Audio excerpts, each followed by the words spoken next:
Hello, Hi. how are you guys doing?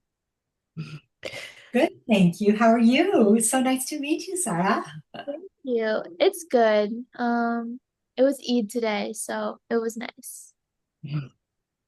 That's good. Well, Nice to meet you too, Chaitali. I'm not sure how to say your name yeah, properly. it's Chaitali. Chaitali, Yeah, nice to meet nice you. to nice to meet you.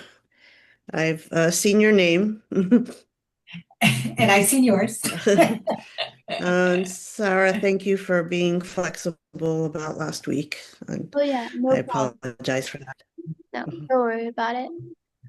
Um, we can start in like 1 minute, I think. I'm sure. What is the name of your high school again? Lexington High School. It's in Massachusetts. Okay.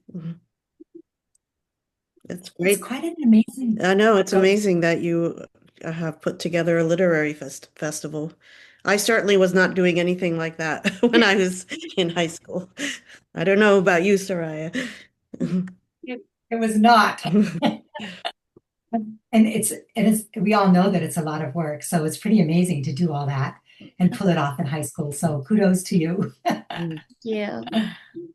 Yeah, we just wanted to help the community, so okay, I think we can start right now. So right now, I'll introduce the festival and its purpose. So the South Asian Literary Cultural Festival, which is organized by the LHS Muslim Student Association, is a vibrant student-led celebration of South Asian voices in literature and storytelling. And so this multi-day festival highlights the richness and diversity of South Asian cultures through conversations with acclaimed authors, interactive discussions, and just community-centered events. This festival is rooted in the MSA's mission to create inclusive spaces for dialogue and identity exploration. So right now we're focusing on South Asian identities. And the festival brings together students, families, and overall just the community to honor the narratives that shape and reflect the South Asian experience across borders, cultures, and generations. And the festival features both virtual events. So this is our last virtual event, and we'll have a culminating in-person event in our Lexington Community Center in late June, which is June 20th, I believe, at around 3 p.m. And just through this hybrid format, we want to engage people who can't join in person while also making sure we can accommodate to those who would like to view authors in person as well. We will first now introduce the guest speakers, and then we'll have a structured Q&A, and then we'll have an audience Q&A, and then we'll just wrap it up after that. We'll just keep it under an hour, hopefully. So first, I'll introduce Chaitali. Is that how you pronounce Mhm. it? Chaitali Yes. Sen. Okay. Miss Sen is the author of A New Race of Men from Heaven, which won the 2021 Mary McCarthy Prize in Short Fiction, as well as the critically acclaimed novel The Path of Sky. Miss Sen's writing explores themes of identity, migration, love, and belonging, and has appeared in numerous respected journals, including the New England Review, Missouri Review, and the Catapult. Um, Miss Sen was born in India and raised in the US, and she brings a unique bicultural perspective to her work and crafts stories that resonate deeply with the South Asian diasporic experience, while also speaking with universal themes about the human condition. And Miss Sen currently lives in Texas, and she's also a dedicated educator and community builder. Is there anything else you would like to add? No, that's wonderful, and I'm really happy to be here. And then we'll move on to Miss Sorayya Khan. Miss Khan is the award-winning author of three powerful novels, City of Spies, Five Queens Road, and NOOR, and each of which examine the intimate and political lives of characters which navigate the complex histories of South Asia. Her work skillfully weaves memory, war, identity, and migration, particularly through the lens of Pakistan's history and its diaspora. Ms. Khan was born in Europe to a Pakistani father and a Dutch mother and was raised between multiple cultures. and she brings a profound global perspective to her storytelling. Her writing has appeared in Guernica, Longreads, and more, and she is a recipient of a Fulbright Award as well as fellowships from the UCross Foundation and the Stoutenstall Foundation. Ms. Khan opens doors to stories often left untold and invites us to listen more deeply. Is there anything else you would like to add? No, but what a lovely introduction. Thank you. No problem. Now we'll get into our structured questions. The first of which is, how has your experience as a South Asian writer in New England been unique as compared to other places, as you've lived in other places, but you've also resided in New England as well? Miss Sen, would you like to start first? Well, I've never lived in New England, but I did grow up in the Northeast. I grew up outside of Pennsylvania mostly. When my family first came, we were in upstate New York. I had a few very terrible years in Long Island. Don't recommend it. I hear it's changed since then, but I was in the Northeast until I turned 35 and then moved to Texas. So I did start my writing, career in the Northeast. I'm a very late bloomer, so and I work very slowly. So, I didn't get my MFA till I was in my 30s. I was at Hunter College in New York. By the way, just to go back to a New England connection, my very close cousins are from Newton, Massachusetts. So I spent some summers in Martha's Vineyard, and I'm very fond of New England. So, but I started, trying to English uh, in New York, and I will say that if I had not found the community that I found in New York, first through an organization that was just starting in the late 90s called the South Asian Women's Creative Collective.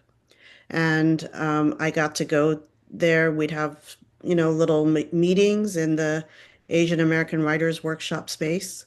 And it was my first time reading any of my work and seeing myself as a writer and getting encouragement.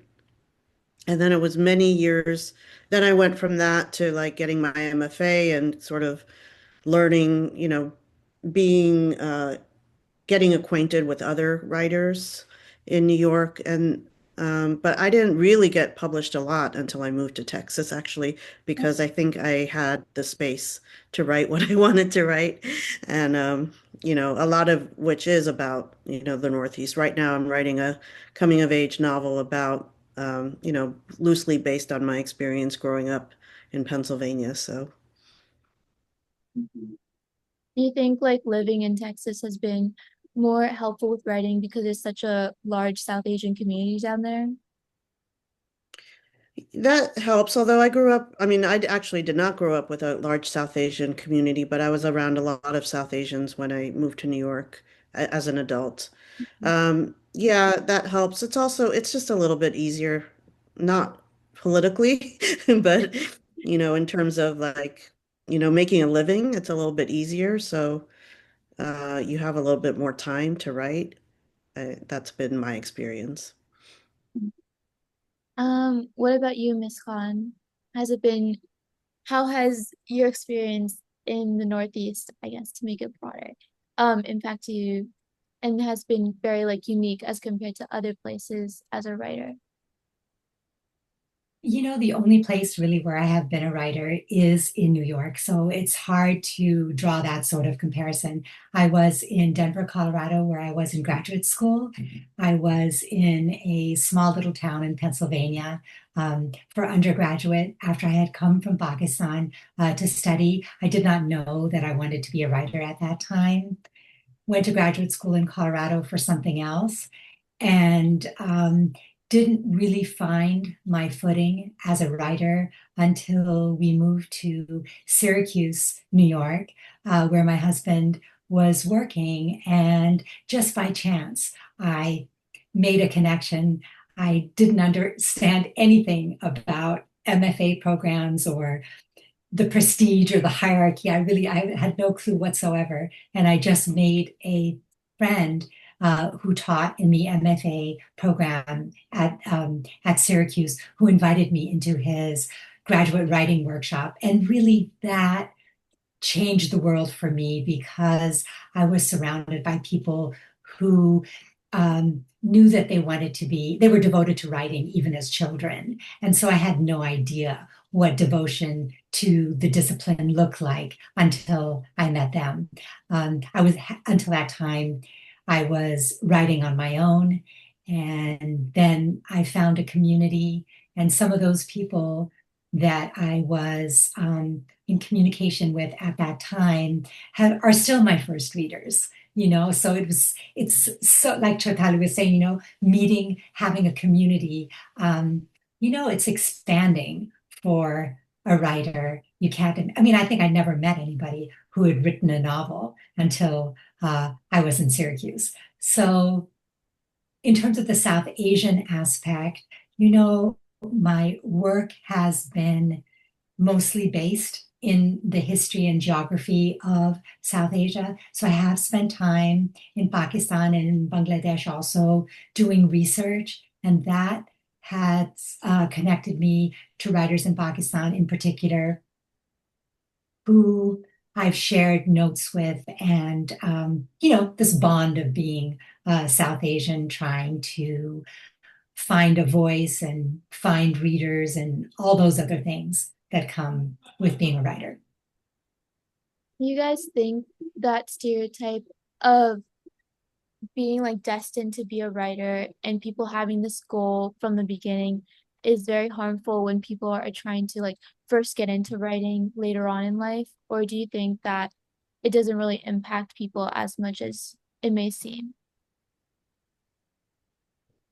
That's a good question. I think generally, yeah, they're all writers come into um, their discipline and practice and desire to write at all different times in their lives. I mean, I can't remember uh, what her, maybe it'll come to me, but I know of a writer who ended up, winning prizes, who didn't start writing till, her 60s. She was retired until she was retired from another job. And um, so for me, it's something I have always done.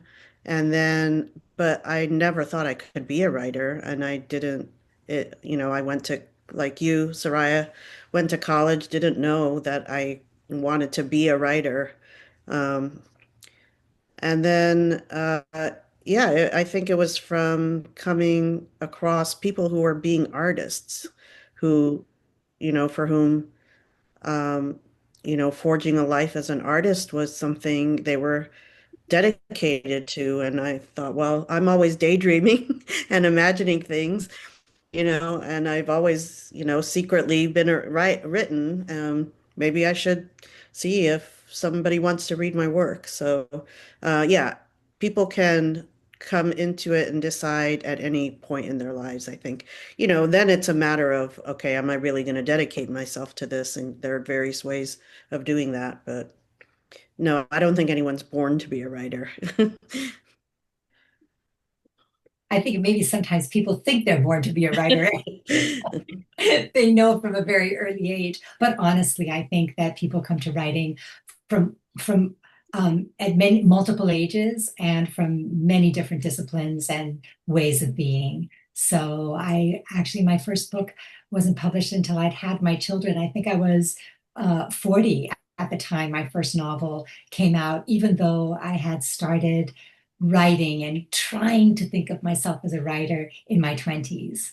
So, but there was something about having a published book that sort of changes it, because people ask you, what do you do? And, you say, well, I write, and then they'll say, well, what have you written? And if you don't have anything out there quite yet, it's a little difficult to say it, right? And so it was only after I'd had my first novel out that became possible. And by that time, I had studied something else. I went to school to get a master's degree in international studies. I had this idea that I wanted to work for the UN. I did end up working for an international organization, and it did not take very long for me to realize that that's not what I wanted to do. I wanted to think about, I kept thinking, where are the people? I'm working with all these statistics and these numbers and these ideas of how to fix everything, but what about the people? What about their lives, right? So, yeah, I mean, I think people come to it in different ways, but there are some people who, set out very early on, they know, but I think it's rare. Mhm. Yeah. Uh, I don't know, because I always grew up with the idea that people are like born to be something, and if you don't start early on, it's hard to really like get into it. So I think this is like very encouraging for me, along with like other people my age, because I think it shows how like your dreams are not very like static, and they can always change over time. Mhm. Um, so you both are South Asian female writers. And so do you feel when comparing like your work along with like other South Asian females that the themes you bring to your own writing in your own books differ from South Asian males? And if they do, like how do they in the first place? Do you want to take that one first, Soraya? That's an interesting question. I did not think about that very much when I began to write. Of course, at that time, when I was really, I remember when Rushdie's first book came out, it was really a big deal. Um, it was a different, yeah, I don't think I ever really measured myself against that. And I did not think of my work as contrast to that. I know that there is this idea that women write about families, right, and men write about larger issues. So I completely disagree with that. I think that even if you're writing about family, you're always writing, in my mind, about the political, about larger structures, because families live within history and time and all these other things. So to negate that or to make that seem like, those novels are small stories, I'm not on board with that at all. But I didn't really feel that my writing was being assessed in that way. So I'm not sure I ever really concerned myself with that so much. I don't Mhm. know, Chaitali, what do you think? Yeah, I mean, it's an interesting question. I don't know if I've ever thought about it in that way either. Um, I do, I, it's interesting because with my novel, I did want to write a love story. I wanted to write something romantic, and I thought it wasn't really a male-female thing. I just thought in contemporary literature, romance had just kind of gone out the window. Like I didn't feel like I felt like it had lost some of its, I don't know, value or, it was associated with women's writing or women's literature. But, when I read like, you read something like Anna Karenina, um, you know, I was interested in writing a love story, like a kind of epic kind of love story, and I'm just throwing out Anna Karenina. I'm sure there are other probably better examples. So I guess in that way, I'm trying to think, if I also think there's a difference between like South Asia writing from South Asia, which I think does actually take on political and historical issues much more readily than like writing on this side of the hemisphere. So you know, I had, I guess I approached writing from some things that I wanted to do from my perspective. And, I'm sort of out of the box in a lot of ways. I didn't really feel um, that inspired by contemporary American literature, male or female. And then when I was coming up, the main, women writers in the diaspora were, I mean, the main writers in the diaspora that were being read a lot were women, like Jhumpa Lahiri. and Bharati Mukherjee before that. I'm having trouble thinking of men in the diaspora who were writing. So I probably compared myself more to those. But now there's so much South Asian literature, in South Asia and in the diaspora. I mean, you can break them all up into subgenres. So yeah, I don't think that was a very satisfying answer, but Yeah. that's It makes me, what you just said makes me want to just add one more thing to my response. And that is that when I was just, flirting almost with the idea of being a writer, I mean, I had begun, but beginning and actually committing yourself to it, those are two separate things, right? So I was just kind of at the beginning stages. That's when Sarah Soleri's book, Meatless Days, came out. It's a memoir that I think maybe 1988, I'm not sure, late 80s, I think, is when it came out. And I think all of it is set in Lahore. And Sarah Soleri's mother was Welsh and her father was Pakistani. And I remember when I read this memoir, my mind just opened up so much because it was the first time that I saw on the page stories that resonated with where I came from, right? Mixed marriage, as they used to say in those days, and then so firmly planted in Lahore. And so that memoir in particular, that book in particular, had a huge effect on how I thought about the possibilities that were available for people like me, both as a reader and as a writer. So. Yeah, that must have been very inspiring. I've actually been meaning to read Meatless Days for some time, so I think I'll probably read it soon now. it's a very good book. Really? Okay. Yeah, I'll definitely read it over summer break. Um, I guess talking about like your guys' South Asian identity, do you find that readers from different South Asian nations, like compared to your own South Asian nation, respond differently to your work? Or do you think there's a unified response from all South Asia when they're reading your work?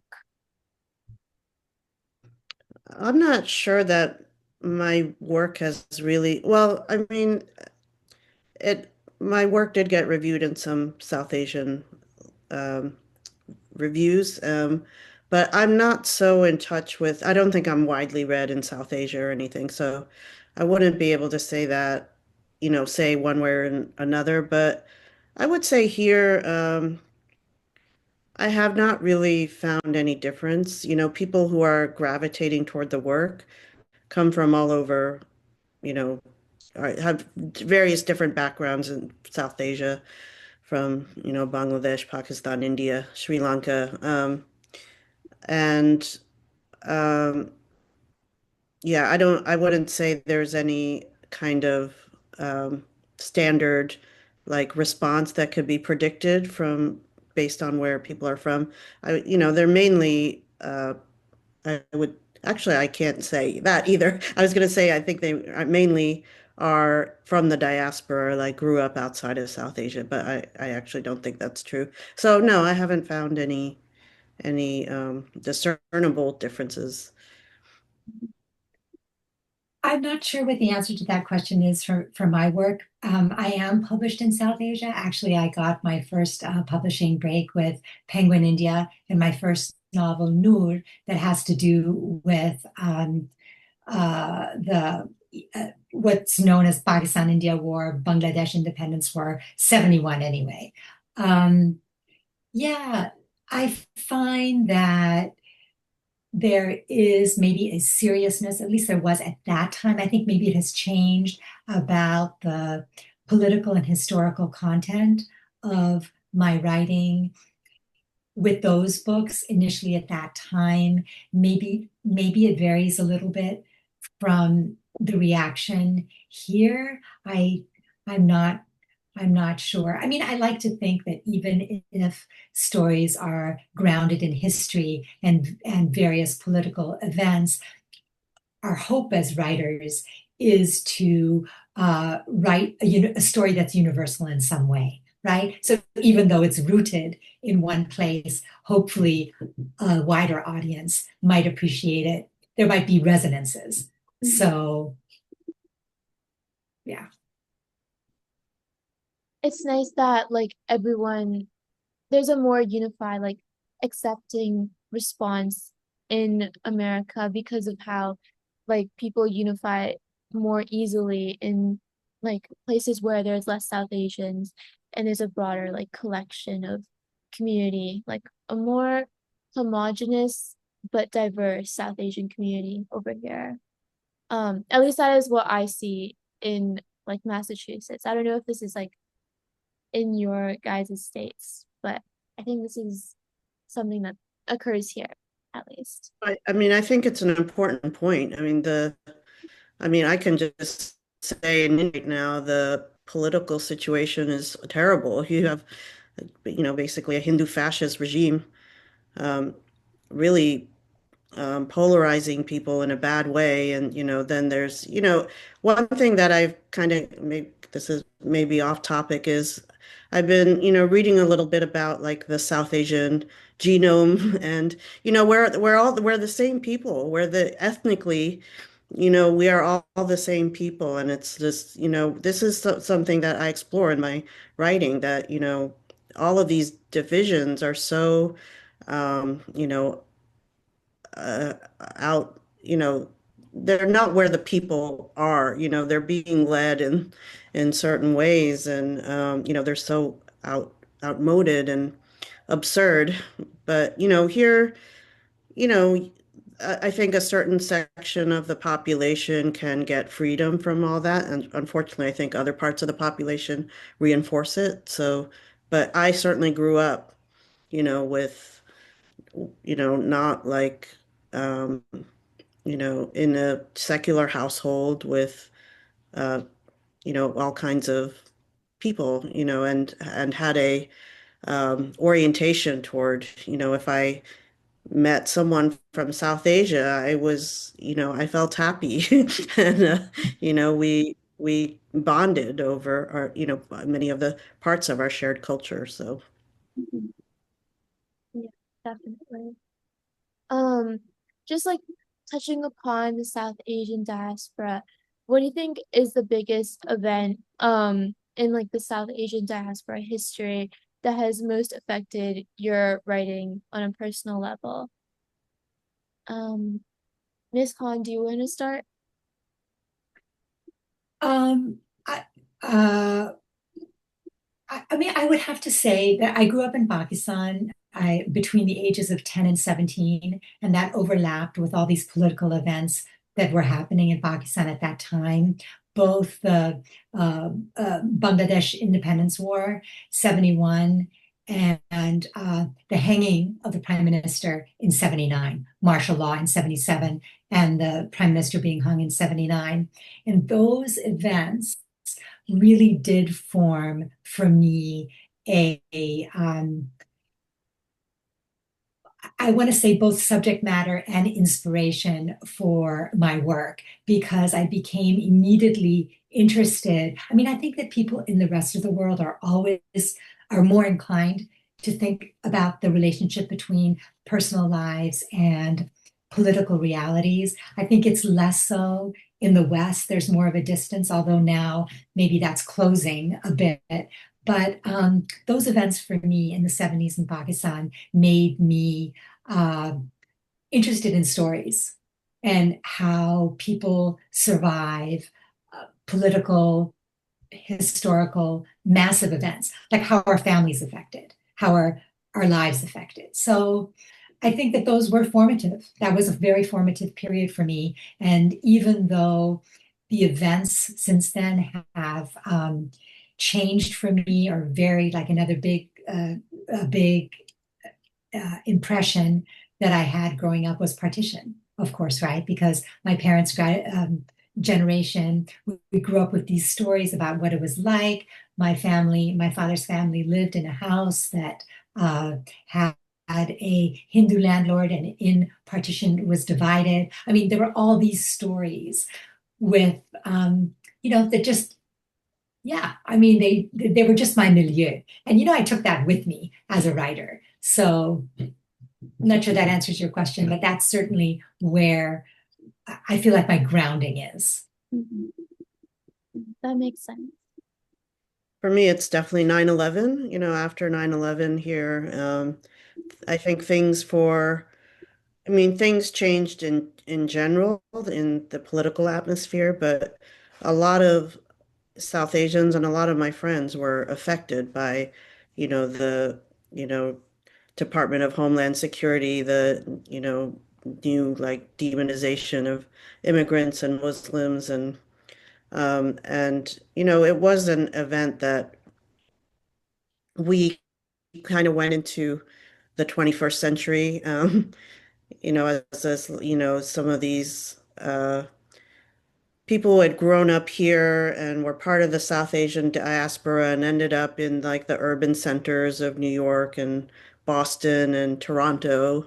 And, at least for me, I felt very hopeful about the new century. And then, things went in a totally different direction than what was expecting, and I think a lot of us were expecting, and we're sort of not, we still haven't really gotten out of that stranglehold.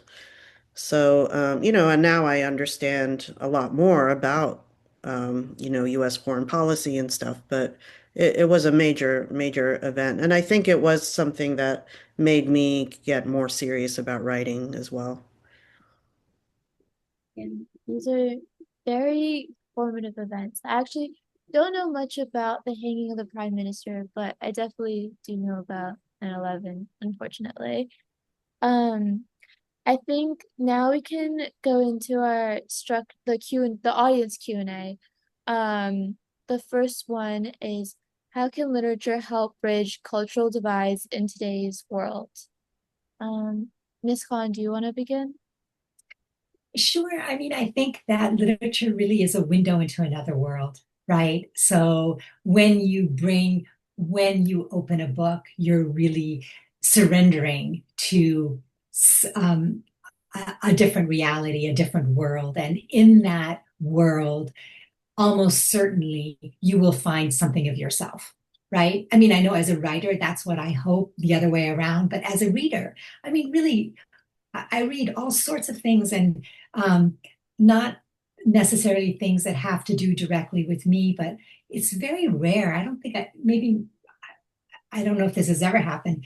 It's really difficult to find a book that you can't find something in there that, that you can connect with. So I feel very hopeful about literature. It's one of the things I most love about it. Its potential for connecting people. I mean, I agree. I think it's so important. And, um, I grew up reading, I think I was probably in college before I read a South Asian author because I didn't have access to it. No one handed me a book,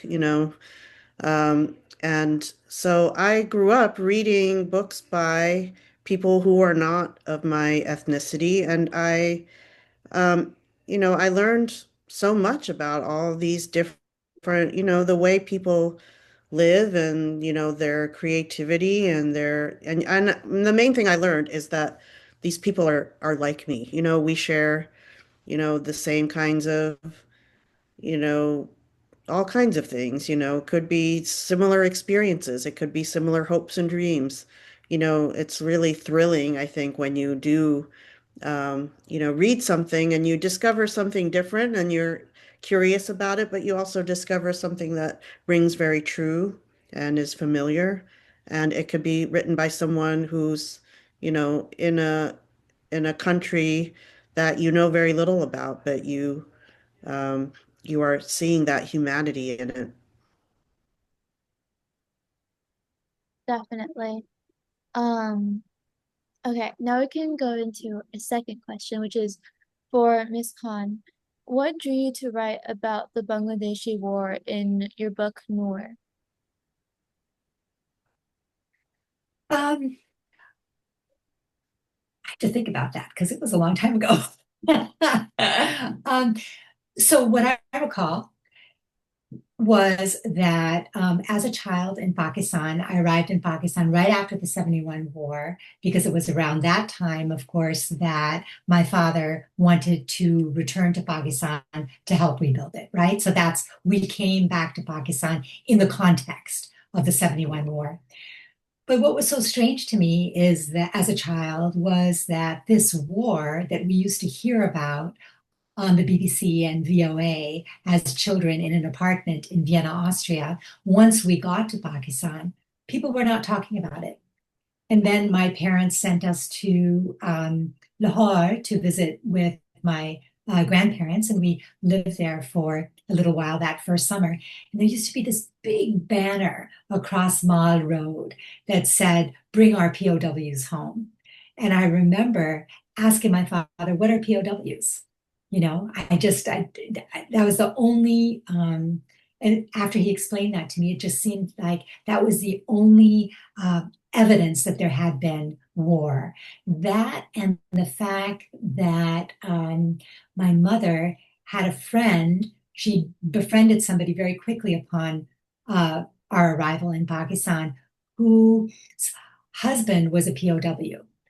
And so they were POWs for a long time. They didn't come back to Pakistan for a long time. They were POW camps in India. And so she would take our hand-me-down clothing and drop them off at this friend's house. Like almost as soon as she could take them out of the cupboard, she would be doing that. We'd be like, "What are you doing? Like what war?" So I guess this is a roundabout way of saying that as a child, I noticed the silence and forgetting around war, and I wanted to understand what that was about. And that was kind of my entryway into the subject matter. And when I finally became a writer, I wanted to pursue that. I wanted to understand how that would potentially have affected a family. And that's when I began NOOR. So it came from this, kind of curiosity about this war and why nobody spoke about it and wondering what it was like for a family to have to confront that. Mm-hmm. Yeah, definitely. The next question is for Miss Sen. How do your personal experiences as an immigrant inform your work?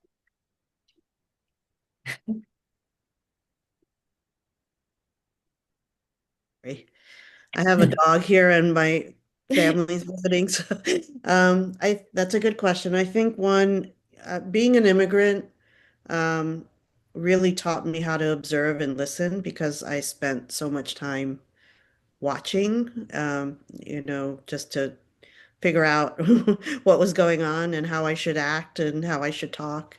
So, I think it gave me invaluable experience in all that.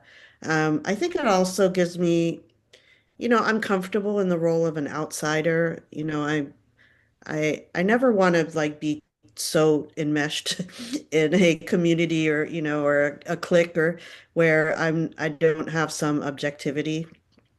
So, I'm grateful for, I sometimes I wonder like what would I have been like or what would it have been like if I had grown up in, Calcutta or something.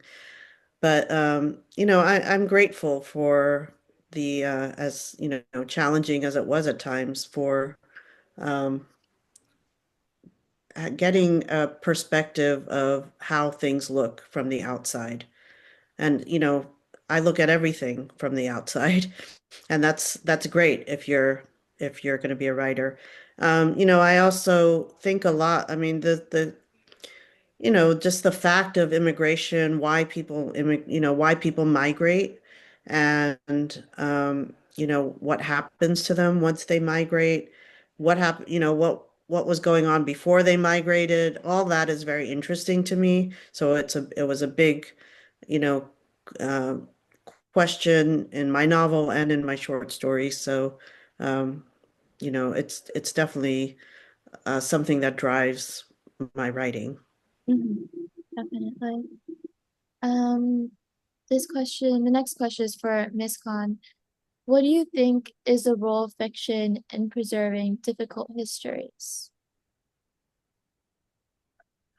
Well, that's a really good question. I mean, I think that in some ways the role of fiction is to do exactly that, because fiction is a vessel or a place where you can put all sorts of uncomfortable truths in ways that a reader might get something from, right? So fiction is a place where you can explore difficult truths that don't necessarily have resolution. There's so much ambiguity, right? So how does one actually have a conversation about these different kinds of truths and realities? I mean, I find in some ways that there's more truth in fiction about these difficult histories than there is in other areas of the world, certainly more so than in media, right? Because you have to give a uh, comprehensive slice of the world, not just one weighted side, right? Because what makes good fiction really is conversation about ambiguity, or the answers aren't so clear in fiction, just like they are in life, unlike in the media.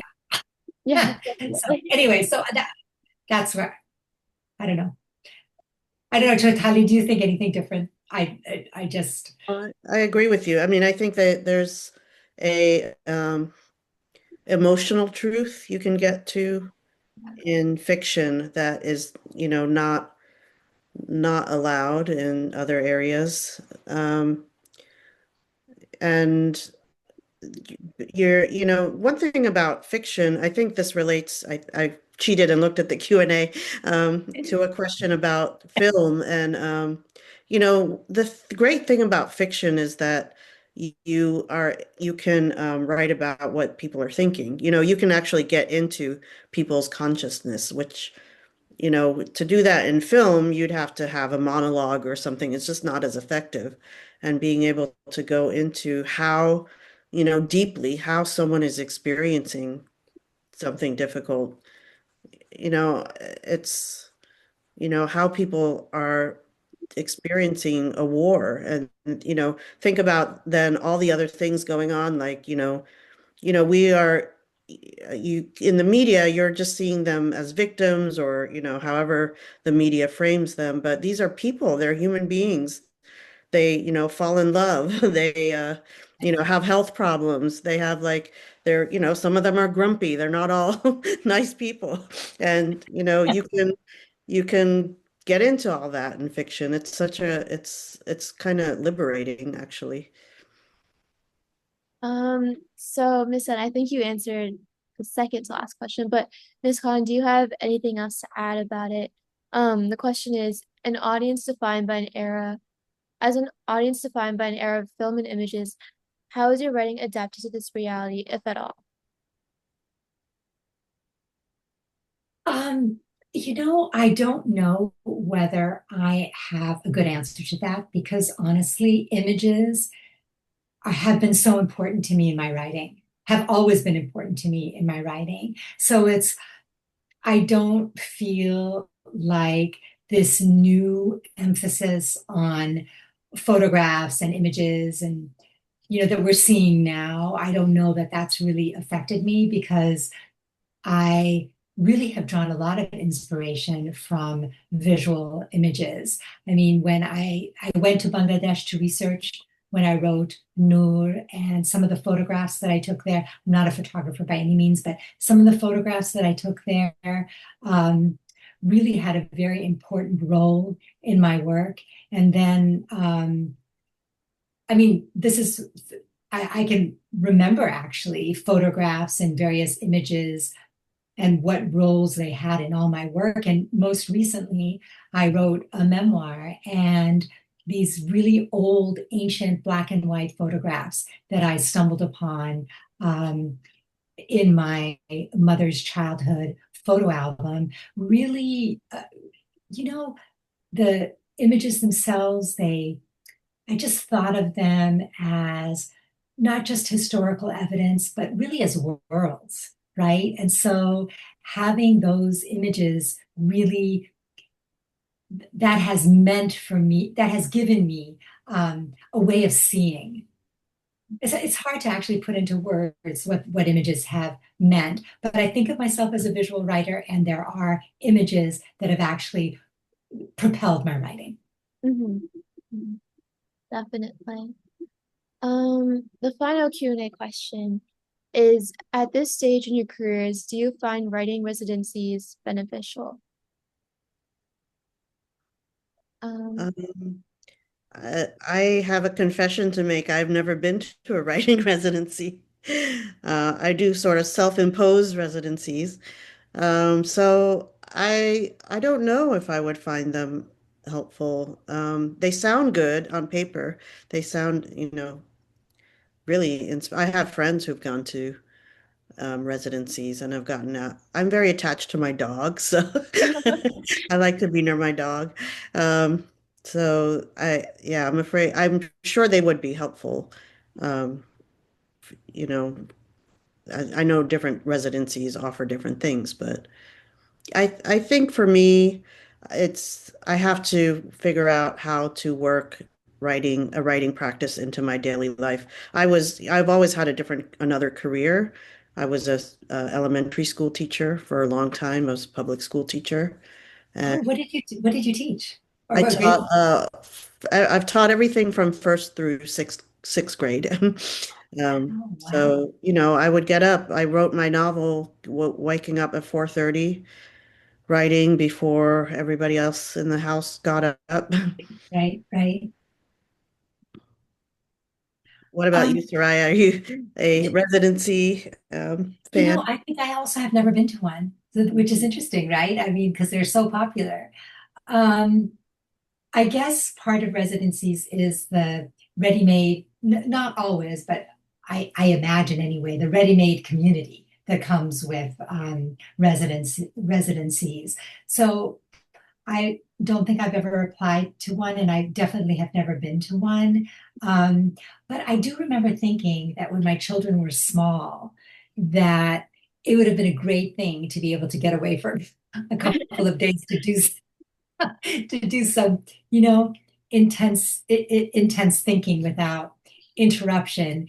And so I don't know. Now that I have um, an empty house in a way, I guess I don't see really what, I mean, besides the community and maybe the networking and various other things, I'm happy to sit at my desk early in the every morning, um, and write.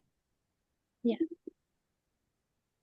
I think there was one more Q&A question that came up, which is the routines for your writing practice. So, do you guys prefer like more concentrated writing times, or do you guys just write when the inspiration strikes? Miss Sen, would you like to go first? Sure. So my my writing discipline has really changed over time. I used to think that when I first started, I used to think, oh, I need my coffee and I need my peace and quiet. I need to read the newspaper. I had this whole, ritual thing when I was much younger. And then I had my children and everything changed because I wrote in absolutely every spare moment that I had. Otherwise, I was not going to be able to write. So now I can write at any time, anywhere almost, because they trained me that way. Um, but so I guess the one thing I want to say is that discipline has been really important for me. And the older I've become, the more important discipline has become. So when my youngest child went off to college, I thought, this is the coolest thing. I don't need to sit down at my desk at 8 a.m. in the morning and start writing. And I tried that for a few months, and then he came home for Thanksgiving, and I thought, what did I do during this during the it was a very rude awakening. So I went back to my uh, to my much more disciplined routine, which involves for me waking up in the morning and really almost waking up and sitting down. I just find that that transition works best for me, and I'm most alert in the morning anyway. And when I was writing my memoir, I was dealing with trying to find a way to put down in a coherent fashion such a varied timeline with so many different memories.